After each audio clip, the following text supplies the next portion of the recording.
Bienvenidas y bienvenidos a este espacio del ameno. Estamos Clau Silva. Hola, ¿cómo están? Buenas tardes.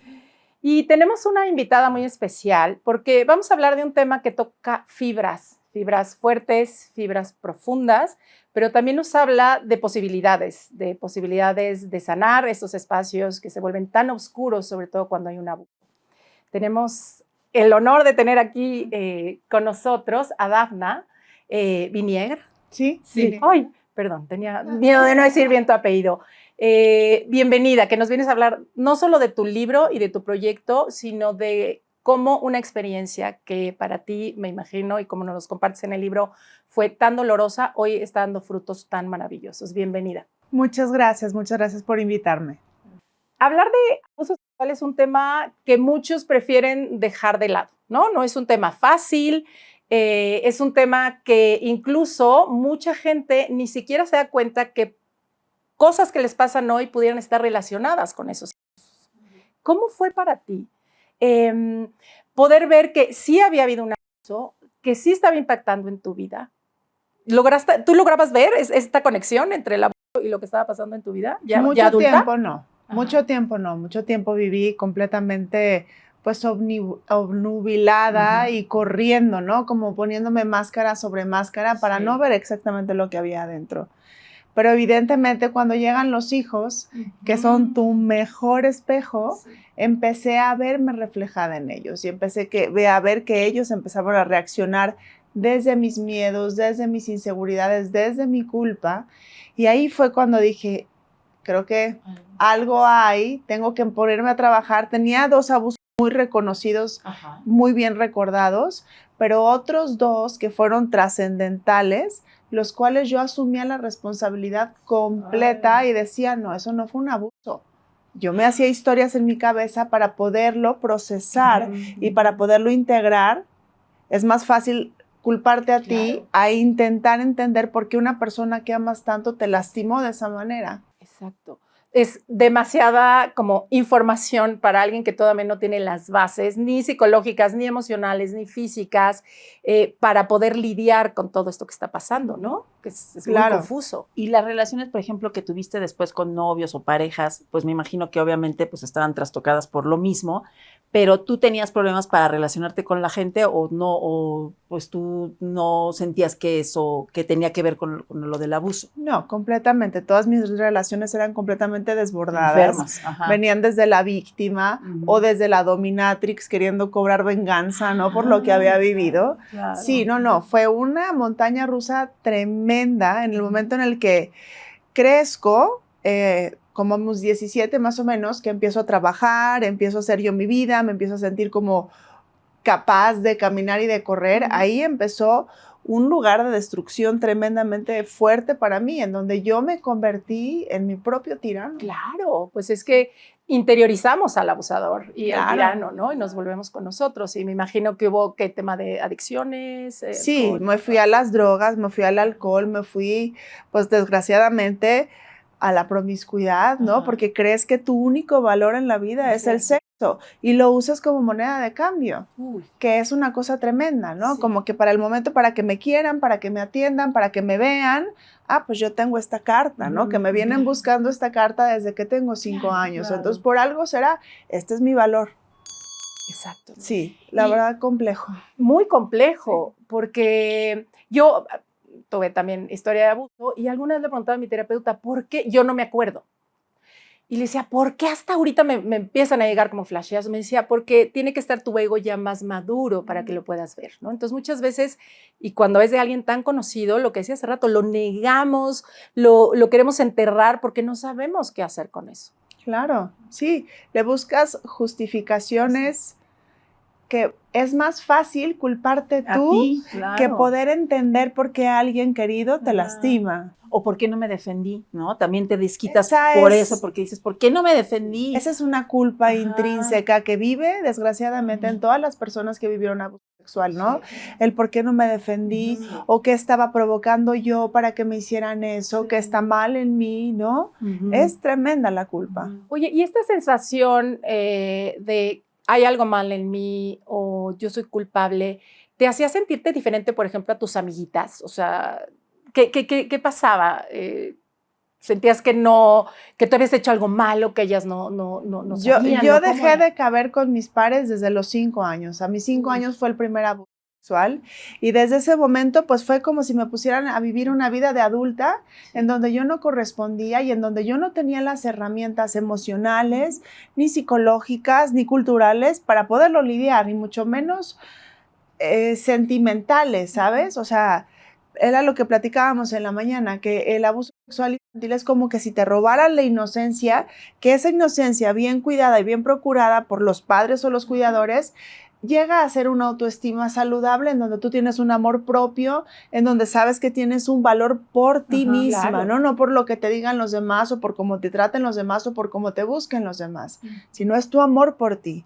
Entonces, en este momento en donde te lo quitan, y no tienes esa parte para madurar. O sea, ¿tú no recurriste a tu mamá, por ejemplo? No. Pues es que es muy complejo. Ajá. Ahora sí que tendrían que leer el libro, pero en el primer abuso sexual llegó mi mamá. Y lo que pasó ahí fue que guardó silencio, me limpió con una toalla, me vació un bote de talco blanco. Ay, Dios. Y aquí no pasó nada, ¿sabes? Entonces, en ese momento fue, para mí, las cosas que duelen se callan, te las tragas. Ay, ¿y quién sabe qué hice yo para que mi mamá se pusiera así? Sí, ¿no? Sí. Pareciera que cuando abusan a un niño fueran un imán que atrae a las personas que tienen este deseo por el cuerpo infante, ¿sabes? Sí. Y solito te vas poniendo en situaciones que te siguen vulnerando y vulnerando durante toda tu vida. Después ese de los 5 años siguió otro a los 8 que fue desgarrador. De ahí una violación entre 3 en un antro de Acapulco a los 14 años, cuando yo ni siquiera tomaba alcohol. ¿Qué hace una niña sin su mamá, sin su papá, en Acapulco? Sí. ¿No? Porque no estaban ahí. Y en un antro, o sea, a los 14 años sin tomar alcohol, pidiendo aventón de regreso para ir a su casa.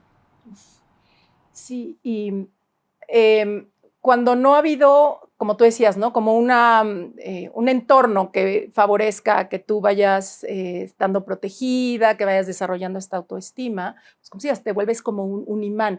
Estás sola ¿Tú contra sientes el mundo? Que había cierto descuido en casa antes del primer abuso? Me cuesta decirlo porque no quiero poner la parte del juicio hacia alguien más, pero sí, fue una relación. Estuve expuesta a situaciones de adultos cuando yo era una niña. No había esa contención de que está el niño, en ese momento no. O sea, nada, era una vida de adultos. Era una vida de adultos en donde se corría. Y no, esa parte de que no se sabía el impacto, yo creo que más bien es una normalización social que se generó a tal grado en un momento, por ejemplo, entre los 70s, 90s, que yo creo que por eso el abuso sexual infantil en este momento está tan desproporcionado, porque venimos de una sociedad completamente callada, que nadie ha hablado de sus abusos hasta que tenemos 40 o 50 años. Entonces ahorita estoy a punto de cumplir 50 y agarré el valor porque dije, ok, ahora mis pies de adulta soportan a la niña que abusaron y tengo la capacidad de dejar de reaccionar como una niña de 5 años recién abusada. Porque ese fue mi patrón, ¿no? Hacía berrinche, me sentía completamente sola, obviamente en su proporción y en su manera actuada para la adultez que estuviera viviendo, pero así era. Fue la forma, ¿no? Claro. Que pudiste hacer. Y yo creo que muchas mujeres que están viendo y que ven La Meno, pues son abuelas, ¿no? Que de pronto les dejan a sus hijos, porque a lo mejor hoy ya las mujeres más jóvenes, las más jóvenes, hay más conciencia sobre cuidado. ¿Qué piensas? Yo ahora pienso en muchas cosas porque de niña mi mamá trabajaba, mi papá se había muerto, y yo pienso en muchas cosas que digo, o sea, estuve en muchísimas situaciones y veo las cosas que hay ahora y digo, bueno, qué suerte que, porque había, ¿no? Y digo, no, pues qué suerte que nunca me pasó nada, pero yo si tuviera ahorita un hijo, como veo las cosas, no lo dejaría ir ni a dormir a casa de nadie, ni, o sea, no, te quedas aquí y sales cuando tengas 20 años. Sí, ahí el problema, por ejemplo, es la codependencia que generas, porque Sí, yo así claro, empecé. así de no sales. Yo tuve 2 hijos, o sea, tengo 2 hijos maravillosos, y cuando eran más chiquitos y yo no tenía absolutamente nada, ni siquiera concientizado en mi ser, bueno, era como si los quisiera traer pegados a mi cintura con triple vuelta de cinta tape, para que a ellos no les pase. Por eso empecé a trabajar, por eso me puse a escribir. Para que a ellos no les pasara, para cortar la cadena del abuso. Ya a la mitad de la terapia me di cuenta que tenía que ser por mí. Exacto. Porque si no, acaban siendo los responsables de tu sanidad o de tu locura. Por supuesto, Sí, por se lo pasas a ellos. Oye, y leía en tu libro cómo cuando tu hija empieza a llegar a la edad del primer abuso, cómo empieza en ti a detonarse también. Pues ¿no? sí, pues que es increíble la energía, cómo se mueve, ¿no? Ay, fue una locura, una etapa, o sea, tremenda para mí, porque muere mi padre, después muere mi madre, después me quitan la matriz y los ovarios, muere mi abuela materna, pérdida. todos en eneros consecutivos, un año tras otro, ¿ok? 4 años. Entonces, para abril del último muerto, mi hija ya empezaba a llegar a esa edad de mi primer abuso, y cada vez, lo relato mucho en el libro, ¿no? Es que la primera escena del abuso es que abro un cajón de la ropa interior. Cada vez que abría su cajón, era el recuerdo, y lo que pasaba en mí es que estaba todo el tiempo enojada, todo el tiempo reaccionaba desde el enojo o desde la víctima, de que no soy capaz, no sé qué tanto, nadie me valora, esto es una basura, ¿no? Cuando realmente he tenido la fortuna de tener una vida muy privilegiada, mis hijos son sanos, tengo un esposo que me ama, tengo una casa estable, ¿no? Pero no lo podías ver, no lo podía disfrutar. Porque se cableó tu sistema desde el abuso hacia el abuso, y entonces esto, de veras no lo podemos ver hasta que entramos a trabajarlo. Y esa ceguera que pues nos hace ponernos en riesgo, o quizá también a veces no ver los riesgos de los pequeños. ¿Cómo, por ejemplo, de una abuela que esté cuidando a sus hijos, ¿qué podría haber como foquito rojo de que quizá ese niño pudiera estar en riesgo de algún abuso? ¿Hay comportamientos que pueden avisarnos? Pues mira, el comportamiento número 1 es cuando un niño empieza a replicar conductas sexuales. Cuando el niño empieza a hacer juegos sexualizados, cuando empieza a tener un lenguaje sexualizado, cuando empieza a poner más atención de un momento al otro, en toda esta parte de la sexualidad no sana, ¿no? Porque es una cosa diferente de que porque los enséñame niños que tienes tú, que tengo yo, Ajá. ¿no? Es otra cosa. Pero cuando viene ya intrínseco, con esta parte como medio morbosa, con esta parte como de penita, pero sí, pero a ver, ahí es un foco rojo, porque algo está siendo expuesto él que no es correcto para su edad, y lo primero que hacen es replicarlo. ¿Con quién? Con el más chiquito. Claro. También eso es importantísimo. Yo soy abusado Siempre se van con el voy más a chiquito. abusar también. Sí.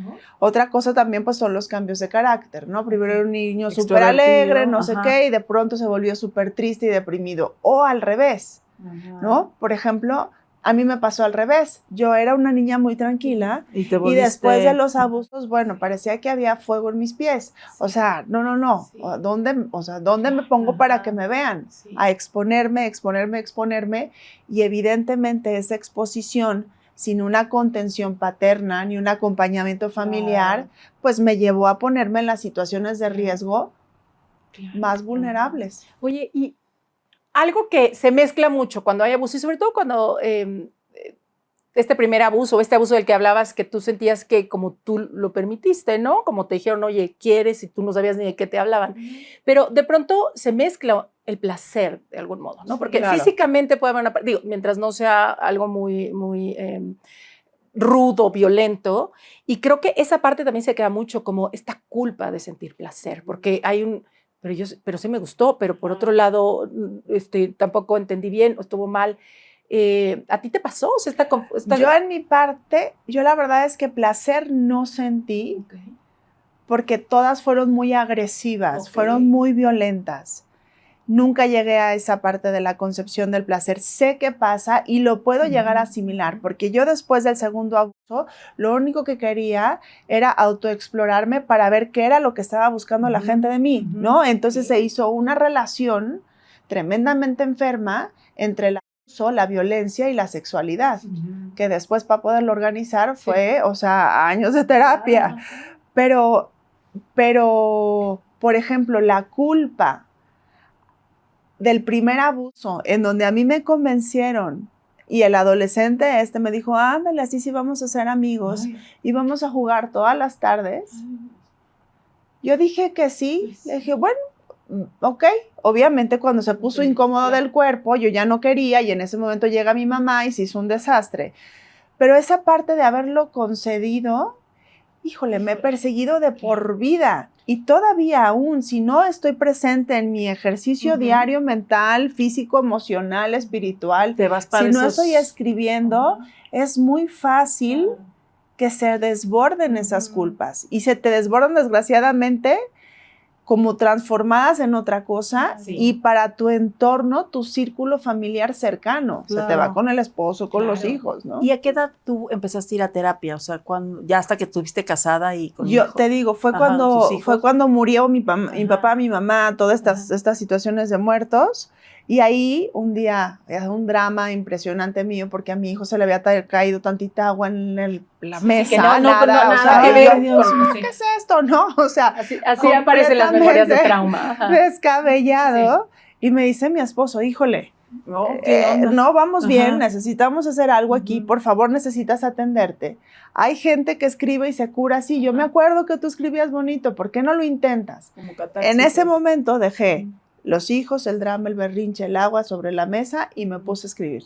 Y ahí es la primera página del libro, de ahí sale me siento enferma de orfandad, ¿no? Y ya sigue todo lo demás. ¿Tu esposo sabía? Sí. ¿Tú le contaste a tu esposo cuando los dos primeros sí, porque los otros dos yo los tenía relacionados completamente con la culpa y mi responsabilidad intrínseca de que yo no fui lo suficientemente fuerte de defenderme de esos 3 que me violaron en Acapulco. Ay, pero ¿cómo a los 14. Ajá, y en la parte de atrás de un coche, que no hay ni para dónde hacerse, ¿no? Sí. Y que, pues, solo estando ahí sabes que de verdad no podías, pero toda esta otra historia de, pero te hubieras defendido, pero, ¿no? Y algo bien lindo que tú haces es como resignificar a través de, primero contar tu historia y generar como herramientas, porque en tu libro, así como tú dices que tienes tu propia forma de estar presente, de hacer tus ejercicios, también los compartes en el libro. Ahí viene exactamente todo lo que me puso a hacer mi terapeuta, porque ya en su momento tomé una terapia propia para hacer la catarsis literaria. Y ahí vienen exactamente los ejercicios que yo estaba haciendo, exactamente la música que estaba haciendo en el momento de los ejercicios y la consecuencia emocional y de conclusiones que empezaban a caer en mí a través de los ejercicios de la catarsis literaria y las 840 terapias alternativas a las que me metí. Sí. Porque me metí a todo, estaba yo tan desesperada que me metí a todo. Al final acabé pues en esa sencilla y normal fe de niña en donde pues es el ser superior y ahí queda todo, ¿no? No soy yo la que orquestra caracoles y pues no.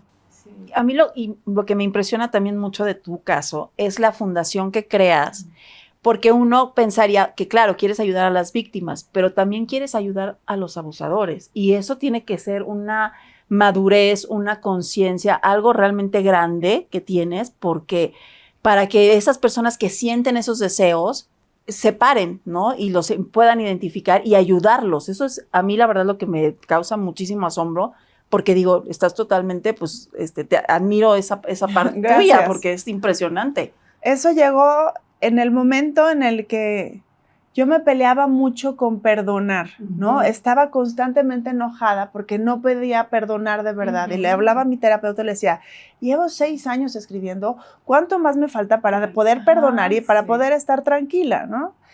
Y me dice, querida, el trabajo nunca se termina. Uf, o sea, entonces, en ese momento, estaba en las terapias alternativas, hice un ayuno de 7 días y después de ese ayuno de 7 días, pude entrar en una parte de comprensión de que las personas que lastiman vienen de un corazón tremendamente vulnerado. Y de ahí nace el corazón de ILAS, que es una asociación sin fines de lucro que se llama Infancia Libre de Abuso Sexual, en donde en este momento tenemos una comunidad de mujeres, que es un laboratorio de escucha, en donde nos juntamos los 25 de cada mes, que es el Día contra la Violencia de las Mujeres y las Niñas, para hacer una especie de terapia de grupo. Y la otra parte es, estamos generando una línea de atención para adolescentes y adultos en riesgo de convertirse en abusadores. Eso es increíble porque, como decías, ellos también tienen una historia que contar, ¿no? Y son la raíz del problema. Claro. Tienen que ser el elemento número 1 de la prevención. Exacto. Porque, por ejemplo, en Kevin Spacey lo que le pasó, ¿no? Que empezó, ya, su hermano salió en defensa de él, no diciendo, dijo, es que mi papá abusaba de los tres, de mi hermana, de él y de mí. Entonces, no es que lo justifique, pero de alguna manera él es un agresor sexual porque lo vivió en su casa. Entonces, pues ahora de grande, pues está haciendo lo mismo, ¿no? Por eso mismo necesitan tener un lugar en donde puedan ser atendidos de manera anónima, que se sientan seguros, que no les que sea todo vía, bueno, ya luego les pasaré la información, vía una aplicación móvil. Oye, eso está maravilloso. Sí, vamos a replicar un modelo que está en Estados Unidos trabajando desde hace 30 años, que está en varios países y que está funcionando de maravilla.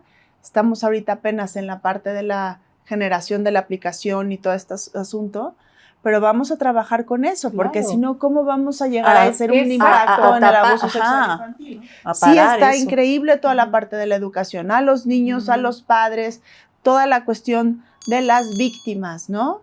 Pero estamos llegando tarde cuando ya hay víctimas. Necesitamos empezar a trabajar hacia el otro lado. Claro. Exacto, y no ha de ser fácil, ¿no? Para alguien decir, hola, ¿cómo están? Soy fulanito, a mí me gusta, ¿no? O sea, por eso va a ser completamente entonces anónimo. Esa parte que sea anónima, yo creo que es maravilloso. Y me quedo pensando como toda esa energía que tenía que usar tu sistema para callar esos recuerdos, esas memorias, cuando puede estar afuera, cómo se vuelve una energía creadora. Y hoy toda esa energía está puesta en este proyecto. Nunca lo había visto así y está hermoso. Sí. Como que ahora ya está. Y por eso te agradecemos mucho que vengas, que nos compartas, porque poner en la mesa el tema, yo sé que es un tabú y que la gente tiene que verlo, pero de veras que si nos atrevemos a abrazarlo de algún modo, vamos a poder sanar y de veras que esa energía empiece a hacer otra cosa. Muchas mujeres que se esconden en relaciones sexuales dañinas o que ya no tengo, ya no me gusta que me toquen y empiezan que están mal, incluso en el tema del peso, o sea, muchas cosas, su raíz es el abuso. Completamente. Entonces, poderlo abrir y decir, sí, nos sentimos avergonzadas porque creemos que fue nuestra culpa, pero empezarlo a hablar. Yo ahorita que estabas hablando y veía tus ojos y decía, ay, ¿cómo no te conocí de niña? Y nos pudiéramos ver a los ojos y decir, a mí también, ¿no? Y hubiera sido bien diferente. Claro. Gracias. ¿Cómo se llama tu libro? ¿Dónde lo podemos conseguir y saber más de ti y de Hilas para la gente que incluso también quiera pues colaborar, ¿no? Claro. Y echarles... El libro está, pues bueno, en todos lados. Tuve la fortuna de providencialmente caer con una editorial muy grande y está en Amazon, les llega al día siguiente y en todas las librerías de cadena. A mí me pueden encontrar en Dafna Viniegra en Instagram, Hilas en Hilas México en Instagram y la comunidad Hilas también en Instagram. ¿Y cómo se llama el libro? Sanar para crecer y trascender. Sanar para crecer y trascender. Y Dafna, ¿por qué crees que la gente tendría que comprar tu libro? Pues yo creo que es indispensable dejar de callar, dejar de normalizar el abuso sexual infantil y solamente leyendo al calce y con la piel desnuda como está en el libro, puedes llegar a entender el daño y el impacto que genera el abuso sexual infantil. ¿Esto para quién? Para las personas que lo hayan vivido, para las personas que no saben cómo abordar el tema con alguien que lo haya vivido y, pues, lo más fuerte, para las personas que tengan este deseo por un cuerpo infante, para que puedan generar la conciencia de lo que daña esos segundos de placer. Sí, y a ellos, o sea, a quienes le cometieron el abuso, pero a ellos mismos. Yo en terapia he oído casos donde se atreven después de mucho tiempo a decir, ¿qué crees? Yo abusé también, ¿no? Entonces, claro. Saber que también lo pueden trabajar es una maravilla. Así es. Gracias de verdad. Muchas gracias. Muchas gracias a ustedes. Este espacio. Y gracias a toda la gente que se atreve a escucharnos, a abrir diálogo y escuchamos también todos sus comentarios y nos vemos la próxima.